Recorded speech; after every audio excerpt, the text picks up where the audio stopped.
Dear viewers, the West Bengal central school service commission আজকের ডেটে অর্থাৎ 2 সেপ্টেম্বর 2025 এই মেমো নম্বর অনুযায়ী এসএলএসটির যে অ্যাডমিট কার্ড যার পরীক্ষা রয়েছে 7 এবং 14 সেপ্টেম্বর তার জন্য ফটো সিগনেচার আপলোড এবং সেই সংক্রান্ত বিষয়ে ফাইনাল নোটিশ পাবলিশ করলো। It has come to our notice that still a large number of candidates have not properly uploaded their photo and signature. In spite of being provided multiple times of correction and editing the same, অর্থাৎ বারবার এই edit option এছাড়া অন্যান্য যে correction option দেওয়া হয়েছিল এবং admit card issue করার সময় দেওয়া হয়েছিল 30 আগস্টের মধ্যে এই বিষয়ে সরাসরি অফিসে যাওয়ার কথা বলা হয়েছিল। তারপরেও দেখা যাচ্ছে যে অনেক ক্যান্ডিডেট এই ধরনের ফটো এবং সিগনেচার আপলোড ঠিকঠাক হয়নি বা সমস্যা রয়েছে। অ্যাজ আ লাস্ট স্টেপ, একদম পূর্বেই বললাম এটা একদম শেষ ধাপ, কারণ কতদিন বাদই পরীক্ষা।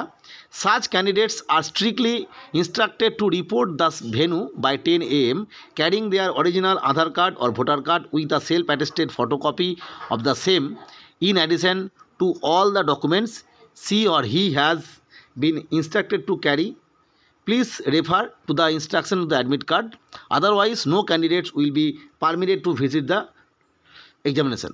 অর্থাৎ পূর্বেই উল্লেখ করা ছিল যদি ইনভিজিবল থাকে ফটো এবং সিগনেচার বা কোনো একটি, তাদের কিন্তু পরীক্ষায় বসতে দেওয়া হবে না। সেক্ষেত্রে সেই বিষয়ে একটু ছাড় দেওয়া হলো যাদের এই সমস্যা রয়েছে এবং তারা 30 আগস্টের মধ্যে এই ফটো বা সিগনেচার যে কারেকশানের ব্যাপারটা সেটা করিয়ে নিতে পারোনি, তাদের জন্য লাস্ট স্টেপ হিসেবে বলে দেওয়া হলো যে তাদেরকে একটু ছাড় দেওয়া হলো যে তারা যদি পরীক্ষা সেন্টারে 10টা আগে পৌঁছে যায়। অর্থাৎ আমরা জানি যে রিপোর্টিং টাইম যেটা আছে সেটা হচ্ছে 11টা, তারপরে 11:45 পর্যন্ত ভেন্যু সেন্টার খোলা থাকবে, তারপরে বন্ধ। তাদেরকে আরও 1 ঘন্টা আগে 10টার সময় যেতে বলা হচ্ছে এবং তাদেরকে কি করা হচ্ছে, ওই যে তাদের অরিজিনাল আধার কার্ড এবং ভোটার কার্ড নিয়ে যেতে হবে যে কোনো একটি, এবং ওই যে অ্যাডমিট কার্ডটা বেরোলো যেটাতে ভুল রয়েছে, ইনভিজিবল রয়েছে ফটো সিগনেচার, তার একটা সেলফ অ্যাটেস্টেড ফটোকপি নিয়ে যেতে হবে এবং অবশ্যই আধার কার্ড এবং ভোটার কার্ডেরও সেলফ অ্যাটেস্টেড ফটোকপি নিয়ে যেতে হবে।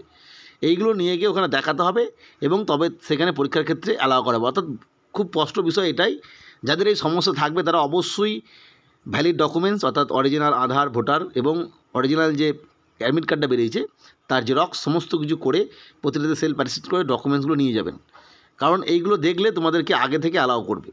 নাহলে কিন্তু একদম শেষ মুহূর্তে গিয়ে লাস্ট আওয়ারে যদি যাও, যাদের ক্ষেত্রে এই সমস্যা আছে সেক্ষেত্রে তারা কিন্তু পরীক্ষায় পদ্ধতিতে নাও আসতে পারে, অর্থাৎ পরীক্ষা নাও দিতে পারে। কারণ এটা কিন্তু পূর্বেই উল্লেখ করা ছিল নোটিশে যে ফটো এবং সিগনেচার ইনভিজিবল থাকলে তাকে কিন্তু পরীক্ষায় অ্যালাউ করা হবে না।